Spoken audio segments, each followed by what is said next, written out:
High guys, good morning, welcome to our channel আর new blog. আজকে ওয়েদারটা বেশ ভালো, তারাপীঠেরও বেশ মেঘলা মেঘলা করেছে। আমাদের 11টায় হচ্ছে ট্রেন, 11:04 হচ্ছে কুলিক এক্সপ্রেস। অলরেডি বাজে 9:52। আমার আর শান্তমুদা রেডি হয়ে গেছি, মানে আমি আর শান্তমুদা রেডি হয়ে গেছি। শান্তমুদা বিল পেমেন্ট করতে গেছে, সৌভিক গেছে স্নান করতে। সৌভিক বেরোলে তারপর একবার কাকাতুয়ায় যাবো, ওখান থেকে পেয়ারা আর ল্যাংচা নেবো। আর ওখান থেকে কিছু উল্টো দিকে একটা কচুরির দোকান আছে, ওখান থেকে কিছু একটা খেয়ে তারপর আমাদের অটোতে উঠে যেতে হবে।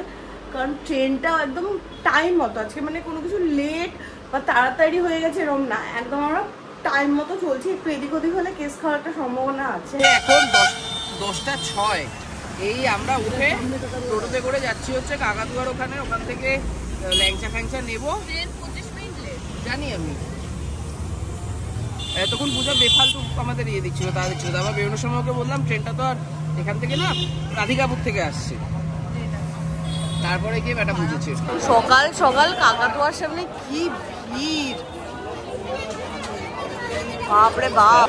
এইখানে এত বড় একটা লাইন প্যারা নেওয়ার, লটে লটে প্যারা আছে, লটে লটে প্যারা শেষ হয়ে যাচ্ছে।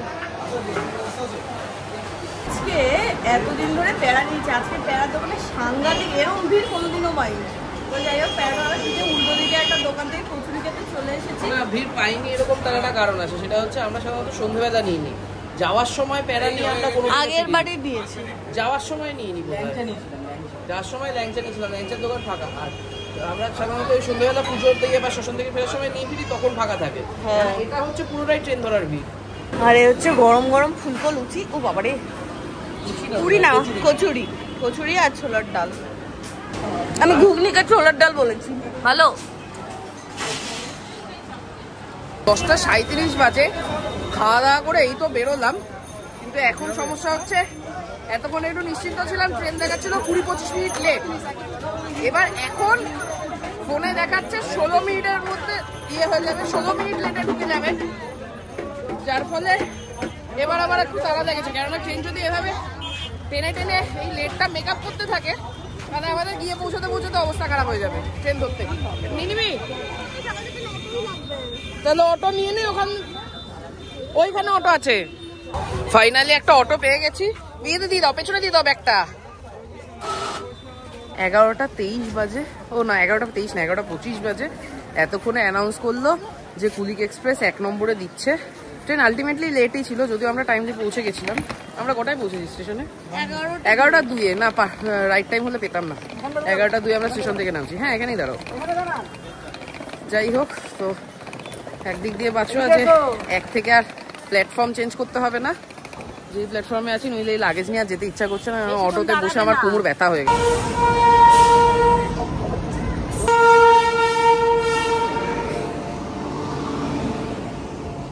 এই যে এইটা হচ্ছে আমাদের 3 জনের সিট।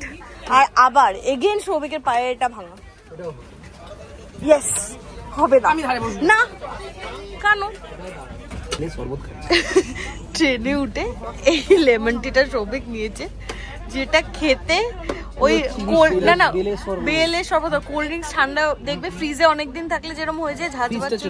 হ্যাঁ, ওরকম লাগছে খেতে। নাও নাও, আরো খাও। মাথা ধরা ছেড়ে যাবে। মাথা ধরা কেন? সব ধরা ছেড়ে যাবে।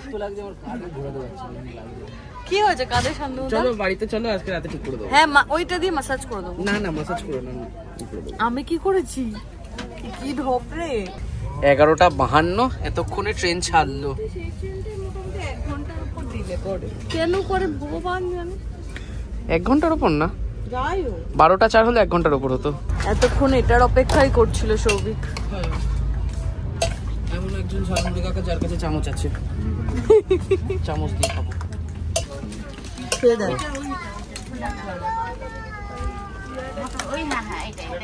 হ্যালো, 4:14 বাজে প্রায়। টাইম দেখতে পাচ্ছে না, বলছে ক্যামেরাটা অন করে তো ঘড়িটা দেখা। তো যাই হোক, শান্তনু এরকম একটা বাজে জায়গায় থাকো না যেখানে সবসময় লেট হয় ট্রেন। সেই সকালবেলা খেয়েছি, আর যেহেতু স্টপেজ কম ছিল ট্রেনটাতে, খুব একটা খাবার দাবার ওঠে পেয়ে গেছে।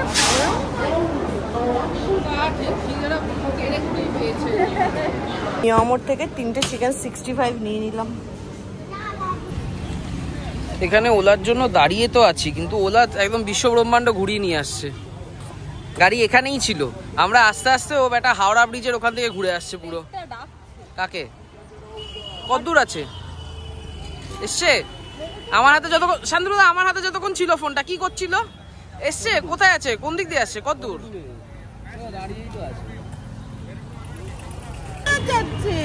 ও হাওড়া ব্রিজ ক্রস করে চলে গেছে। আমার বাড়ির সামনে থেকে ঘুরে আসবে আমায় পিক আপ করতে। রেগুলার ওলাতে এক ঝামেলা হাওড়াতে। রিসেন্ট ওলাতে আমরা এত প্রবলেম ফেস করছি। ফার্স্ট অফ অল হাওড়ার এরা পার্কিং এ ঢুকে থাকবে, পার্কিং চার্জ আলাদা করে নেবে, মানে যা ফেয়ার সেটা তো নেবেই, আবার আলাদা করে ফেয়ার নেবে। সেকেন্ড অফ অল হচ্ছে এরা ওলা মানিতে আমাদের পোস্টপেড করা থাকে, সেখান থেকে ওরা পেমেন্ট নেবে না। গাড়িতে উঠেও গাড়ি থেকে নেমে গেলাম, ওরা মানে ডিরেক্টলি বলেই দিল যে আমরা ওলা মানি ফানিতে যাবো না, ওদের ডিরেক্ট ক্যাশ করতে হবে। মিয়ামোড়া থেকে বুঝতে পারছি গরম করে এনেছিল, কিন্তু ঠান্ডা হয়ে গেছে ততক্ষণে। হবে না, আমরা 1 ঘন্টা ধরে এই ঝোলাঝুলি করছি।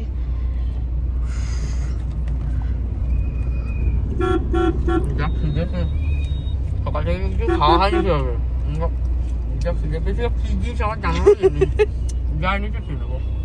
শান্তনুদা ঠিক আছে?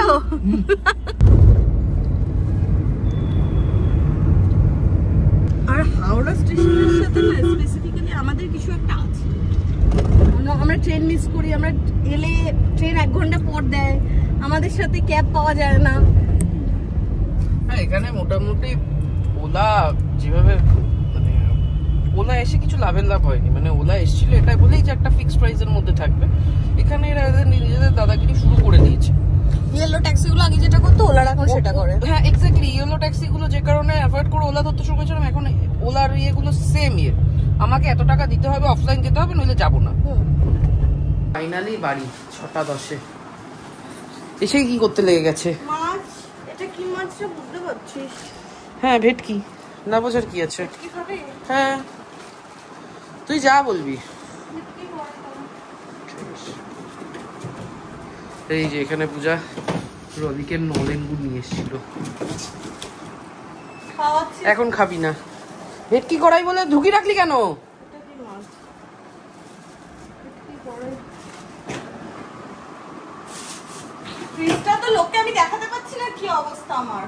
এত নোংরা করে রাখিস কেন ঘেটে ঘুটে? শান্তনুদা বাদে সবাই মোটামুটি ফ্রেশ হয়ে গেছি।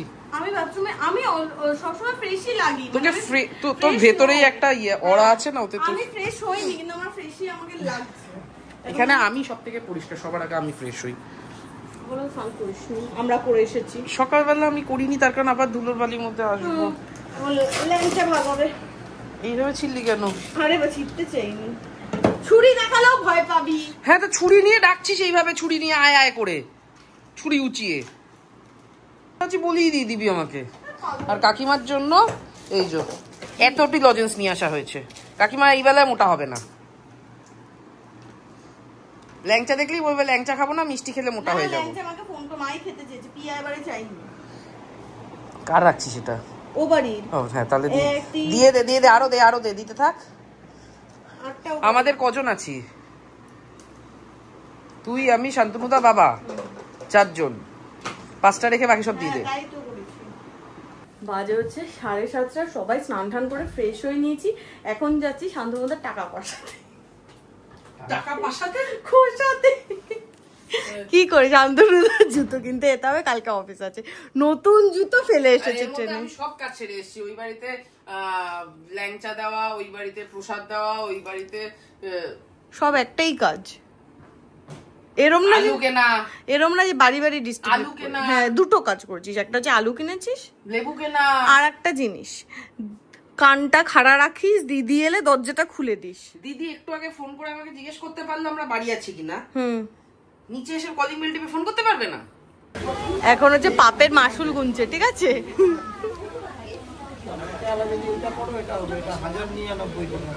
এই তো এটা নিয়ে নাও, ঠিকঠাক দামেও আছে। পূজা তো গেছিল জুতো আনতে, তো বাড়িতে ধনেপাতা ছিল না, ওকে দিয়ে ধনেপাতা আনিয়েছি, পড়ে গেল। ধনেপাতা আনিয়েছি, ওকে বলেছিলাম শুধু ধনেপাতা আর ইয়ে আনতে, জিরের গুঁড়ো। আর কি এনেছি? ডিম তো ফাঁকা হয়ে গেছে, তারপর আবার ডিম আনতে কালকে ছুটতে হবে। আজকে রাতে এখানে ডালের যা পরিমাণ আছে তাতে এই দেখ কেন ঝোল বলছি, এদিকে আয়। ডালের যা পরিমাণ আছে 4 জনের ডাল দিয়ে হবে না।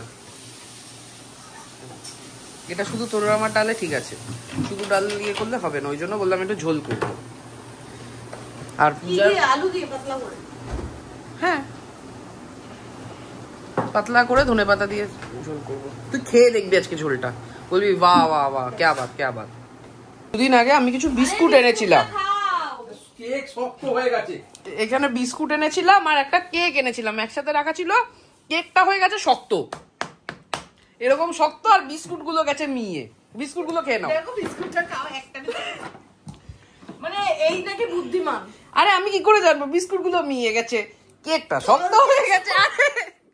আরে বুঝতে পারিনি এটা ঘটবে। কি ভালো বিস্কুট গুলো ছিল। বুদ্ধি শুধু পড়াশোনা করিসনি, জানিস না? বিস্কুট দুটোই বেকার জিনিস, একসাথে একসাথে রাখে মামাই কাকু, না পুরো কেকের ইয়ের মশলাটা কেটে নিয়েছে বিস্কুটটা। কেকটা যে শক্ত হয়ে গেছে, কেকটা বিস্কুটের মতো খাওয়া যাবে না? ঠান্ডা জায়গায় খাওয়া না, আমি খাবো না। আমি জিজ্ঞেস করেছি, তুই হ্যাঁ নাতে উত্তর দে, খাওয়াতে বলেছি। এইখানে আমাদের মাছের ঝোল ডাল, পুরো মাছের ঝোলটা সবিক সবিক হয়েছে। তার কারণ আমি দাঁড়িয়ে থেকে পুরো করিয়েছি। হ্যাঁ, এই মাছের ঝোলটা ওই করে। এখানে মাছ ভাজা হচ্ছে, এটা ঢুকিয়ে রাখো, এখানে অলরেডি এটা আছে। আর দুটো থালা দিন। এখানে আমি গন্ধরাজ লেবু কেটে নিচ্ছি।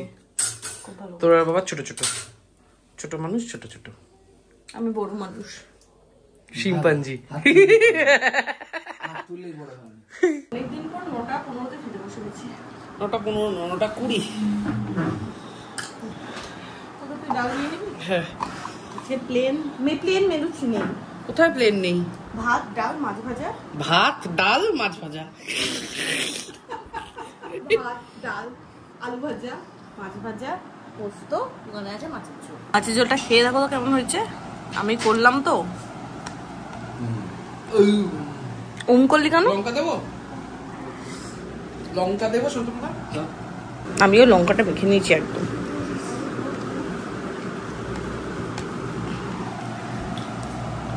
খেয়ে বলো। এই তো লঙ্কা লেবু সব মাখো, লঙ্কা যাতে মাছের নজর না লাগে। লেবুটার রস আছে, হ্যাঁ, এটা নিবি রস। আর মাছটা খুব ভালো, মাছটা খুব ভালো। তুই খেয়ে বল। ও নিজে খাচ্ছে চুপচাপ আছে। আমার দারুণ লেগেছে। আমি তো দেখেই বললাম যে সরু মার্কা ঝোল হয়েছে। আমি দাঁড়িয়ে থেকে করিয়েছি ঝোলটা, তাই জন্য তোর প্রতিচ্ছবি খুঁজে পেয়েছি। ঝোলটা ঝুলিয়ে গেল। লেবু দিয়ে নেবে, অসাধারণ লাগে। লেবুটাও ভালো পেয়েছি হ্যাঁ, আজকে। লেবুটা খুব ভালো হয়েছে। মানে গন্ধরাজ লেবু এত রসালো পাওয়া যায় না। হ্যাঁ, অনেক রস। আরে হয়েছে হয়েছে পাপের ফল। খাওয়া দাওয়া করে উঠেই ঘরে এসে বসে গেছিলাম, এতক্ষণ ধরে খেলা দেখছিলাম। বাট আজকে ঘুমটা আমার খুব শান্তির ঘুম হবে। দিল্লি হেরেছে, যদিও যদিও হ্যাঁ আরসিবির কাছে, মানে আমি দিল্লি ব্যাঙ্গালোর দুটো শহরকেই খুব একটা আমি পছন্দ করি না। ব্যাঙ্গালোর আমার খুব যাওয়ার ইচ্ছে। বাট ব্যাঙ্গালোর ঠিক আছে, আমি বললাম তো দিল্লি আর ব্যাঙ্গালোরের খেলা হলে আমি ব্যাঙ্গালোরকে সাপোর্ট করব। তোমার দিল্লি কি বাজে লেগেছে? আমার দিল্লি বাজে লেগেছে। তোমার দিল্লি কি বাজে? 1.5 বছর আমার জিনা হারাম করে দিয়েছে দিল্লি। আমি তো ঘুরতে এলাম 3 দিনের। হ্যাঁ, তুমি 3 দিনের জন্য গেছিলে, ও 30 দিনের জন্য যেত। আমি থাকতাম দিনের পর দিন, আমি জানি। আর নাজেহাল করে দিয়েছিল। আজকে ট্যাক্সিতে আস্তে আস্তে কি দেখেছিস, ওরকম লোকজনের সাথে সকাল বিকেল উঠতে বসতে হতো দিল্লিতে। তো দিকে আরেকটা ভালো নিউজ হচ্ছে, আজকে বাবা 2 পিস মাছ খেয়ে নিয়েছে। হ্যাঁ ভেটকি মাছটা খুব ভালো ছিল। হ্যাঁ, খাবো না করলো, করলো, তারপর বড় দেখলাম ভেটকি ছিল না? হ্যাঁ বড় ভেটকি ছোট পার্ট এনেছিলাম আমি মাঝখানটা দিয়ে, তারপর দেখলাম টুক টুক টুক টুক না, এটা ছোট ভেটকি দিয়ে না, এটা বড় ভেটকি টুক টুক টুক টুক করে খেয়ে নিল। দেখলাম খুব চিন্তায় ছিল পূজা এটা নিয়ে। হ্যাঁ, আমি তো জানো তুই খেতে না, বাবাকে খেতে দেওয়ার উপায় খুব ইজি। বাবাকে খেতে দিলেই কমাতে বলবে, বাবাকে সামনে সব দিয়ে বলতে হবে তুমি যতটা খাবে যা খাবে নিয়ে নাও। তারপর আজকে আবার পূজা থেকে ভাতও চেয়ে নিয়েছে। হ্যাঁ, এই ব্লগটা শেষ কর। আজকের ব্লগটা এখানেই এন্ড করছি। দেখা হবে তোমাদের সাথে কালকে নতুন ব্লগে। Till and tata, good night. এগুলো না ঠিক সিনেমাটিক শট হচ্ছে না, ওই জন্য আমাদের ঘর কেউ দেখছে না। কি করে হবে?